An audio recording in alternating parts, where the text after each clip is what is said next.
have you ever really thought about it? How does a regular person become a soldier? Someone who can function, even thrive, under the kind of pressure most of us can't even imagine. Well, it's not just a job change. It's a deep psychological and even neurological journey. And today, we're going to break down exactly how that whole system works. So let's get right into the big question. Is it just about push-ups and learning how to handle a weapon? Or is there something much, much deeper going on here? A systematic process that literally changes a person from the inside out? The answer is yes. This transformation is absolutely not an accident. It's a highly structured, psychologically brilliant pipeline. And our guide for all of this is Dr. Ronnie Rous. Now, what makes his work so incredible is that he has this amazing dual perspective. He's not just some academic in an ivory tower. Sure, he's got the Ph.D., but he's also an Iraq War combat veteran, a former U.S. Army sergeant. He has been through this exact process himself. He's lived it, and then he studied it. Okay, so part 1. The very first step in this whole transformation is all about building the ultimate team. The entire goal is to take a bunch of individuals, all strangers, and forge them into a single cohesive unit. It's really about systematically breaking down the me to build up the we. So how do they actually do it? Well, one of the most powerful tools is something called synchrony rituals, and you know exactly what this is. Think of every movie about basic training you've ever seen. Recruits marching in perfect lockstep, chanting the same cadence, doing drills over and over in unison. Turns out that's not just for discipline or show. It's psychologically engineered. The science shows that moving together like that, especially when you're exhausted, creates this incredibly powerful sense of we-ness. And this isn't just a theory. It's right there in the data. Dr. Rous actually analyzed 30 different sources. We're talking everything from training manuals to academic papers, and he tracked the methods that came up the most often. And the results? They're crystal clear. Synchrony, re-socializing someone's identity, and target repetition. Those are the big 3. These are the absolute pillars of the whole process. And the result of all this? Through the shared uniforms, the constant corrections, all those synchrony rituals, an individual's sense of self just gets compressed. What you want, what you feel, it all takes a back seat. The only thing that matters anymore is the success, and, more importantly, the survival of your unit. And this right here, this is the foundation for everything that comes next. So now let's go a layer deeper and see how this all works on a neurological level. Because this isn't just about changing your attitude. We're talking about physically rewiring the brain to handle the most dangerous environments on the planet. It all starts during what researchers call a high-impact developmental window.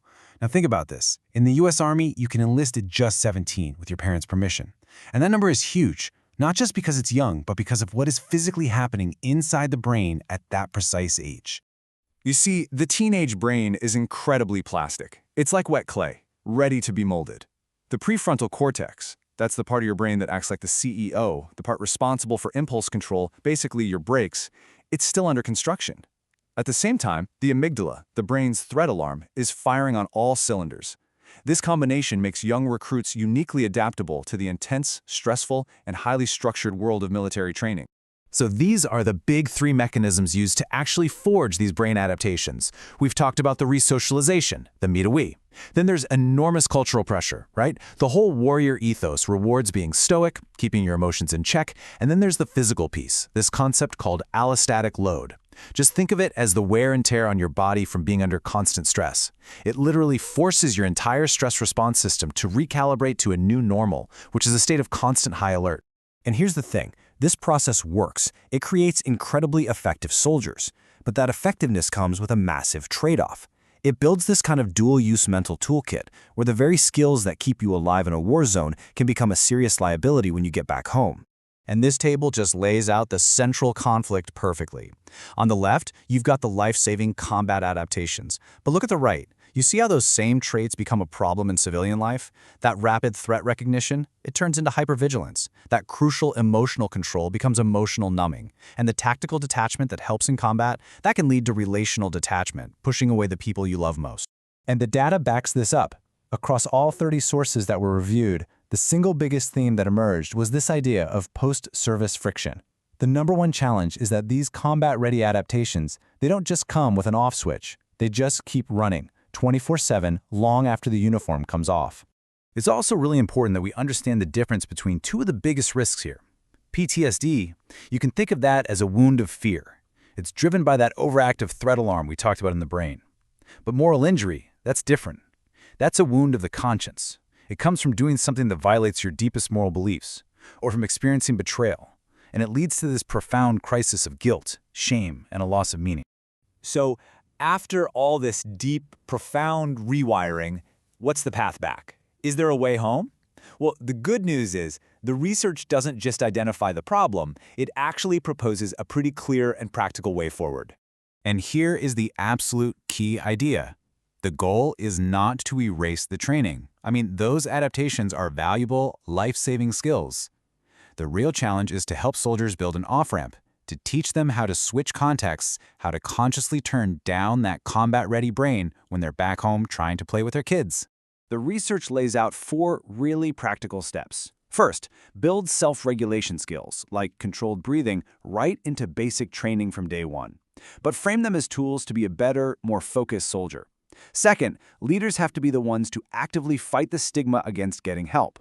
Third, we need specific programs designed to teach these off-ramping skills before they leave the service. And fourth, we have to recognize that some wounds are moral, and we need to provide dedicated support for moral repair, not just trauma care.